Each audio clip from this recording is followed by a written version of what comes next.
Later this month, Bernard L. Madoff will be sentenced for what is believed to be the largest financial fraud in history, and he will most likely spend the rest of his life behind bars.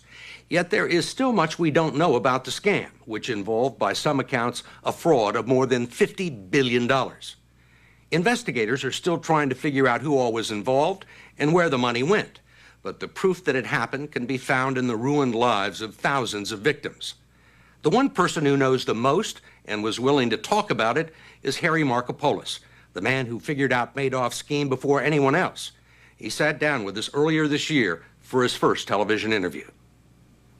Until a few months ago, Harry Markopolos was an obscure financial analyst and mildly eccentric fraud investigator from Boston, who most people would never notice on the street. My modern Greek hero, how you doing? But today he enjoys an almost heroic status, pursued by journalists and movie producers and honored by colleagues as the man who went to the Securities and Exchange Commission and blew the whistle on Bernie Madoff and his $50 billion fraud. Thank you. Thank you. Please take your seats. But he seems uncomfortable with all the attention and knows that he is no hero. I stand before you, a $50 billion failure.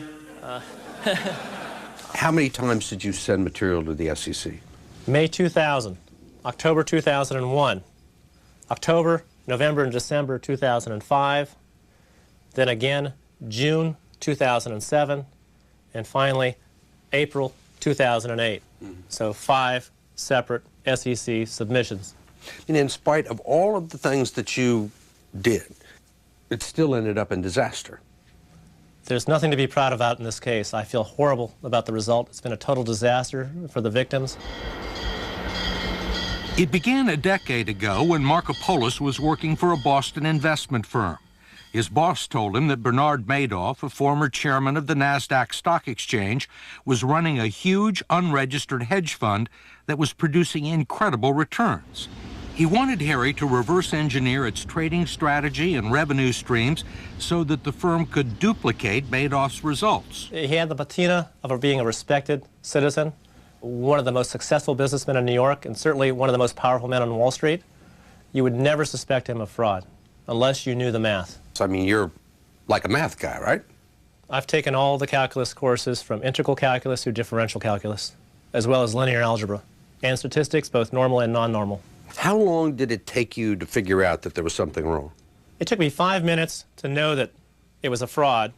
It took me another almost 4 hours of mathematical modeling to prove that it was a fraud. What were the things that caught your attention? It was the performance line. As we know, that markets go up and down, and his only went up. He had very few down months. Only 4% of the months were down months, and that would be equivalent to a baseball player in the major leagues batting .960 for a year. Clearly impossible. You would suspect cheating immediately. Maybe he was just good. No one's that good. Harry said there were only 2 plausible explanations. Either Madoff was using insider information to rack up huge profits, or he was running a giant Ponzi scheme. So either way, he was doing something illegal. Either way, I knew he was going to go to prison. In May of 2000, Markopolos took his suspicions about Bernie Madoff to the Boston office of the Securities and Exchange Commission. Did you have any financial motive? Yes. He was a competitor of mine in 2000 to 2004 while I was still in the industry. And when someone's competing on your playing field, who's a dirty player, you want him tossed off the field. He also thought he might be eligible for a sizable reward if the fraud involved insider trading, but that turned out not to be the case. In your first letter to the SEC back in 2000, you're a little tentative. You say, look, I have no smoking gun. In 2000, it was more theoretical. In 2001, it was a little bit more real. By 2005, I had 29 red flags that you just couldn't miss on. By 2005, the degree of certainty was approaching 100%. Over time, and with some simple math calculations, Markopolos concluded that for Madoff to execute the trading strategy he said he was using, he would have had to buy more options on the Chicago Options Exchange than actually existed. Yet he says no one he spoke to there remembered making a single trade with Bernie Madoff's fund. I would talk to the people I had trading relationships with and ask, did you have a trading relationship with Mr. Bernard Madoff? and they all said, no, we don't think he's for real. Could you find anybody? I found no one that ever traded with Mr. Madoff, and I traded with the largest equity derivatives firms in the world. And that's because Madoff's investment funds never actually made any trades, at least going back to 1993 and probably further. A fact confirmed at a meeting of Madoff investors by the trustee charged with liquidating his assets. No one knew the depth of the fraud, but a lot of people had questions. Who else figured this out besides you? I would say that hundreds of people suspected something was amiss with the Madoff operation. If you look at who the victims were not, you'll notice that the major firms on Wall Street had no money with Mr. Madoff. I mean, you write in this is the letter, I'm quoting from the letter to the Securities and Exchange Commission, red flag number 20. Madoff is suspected of being a fraud by some of the world's largest, most sophisticated financial services firms. And then you list some of the firms. Yes, I do. The biggest firms on Wall Street, and conversations with people high up in those firms. That is correct, and the SEC ignored that. Did they call any of these people? All the SEC had to do was pick up the phone. They never did. If you had executives at the biggest investment houses in Wall Street that knew something was wrong, why do you think they didn't go to the SEC? Because people in glass houses don't throw stones, and self-regulation on Wall Street doesn't work. In January 2006, the New York office of the Securities and Exchange Commission finally opened a case file to look into Harry's allegations about Bernie Madoff. Despite uncovering evidence that Madoff had misled them about his investment activities, the SEC closed the case 11 months later without ever opening a formal investigation.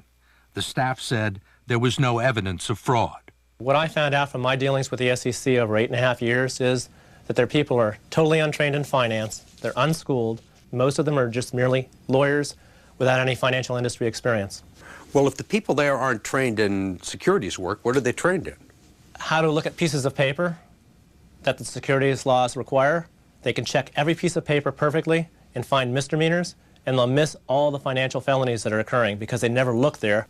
Even when pointed to fraud, they're incapable of finding fraud. No one at the SEC would talk to us on the record about Harry Markopolos' allegations, but one person who seemed to have had a high opinion of the agency was Bernie Madoff. I'm very close with the regulators, so I'm not trying to say that they can't, that what they do is bad. As a matter of fact, my niece just married one. Besides his niece's husband, who no longer works at the SEC, Madoff has had long-standing ties to the agency and has been called upon to give advice. At this 2007 meeting of a nonprofit group called the Philoctetes Center, Madoff seemed to think the SEC was doing a great job.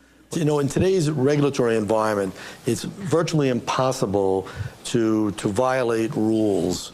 And this is something that the public really doesn't understand.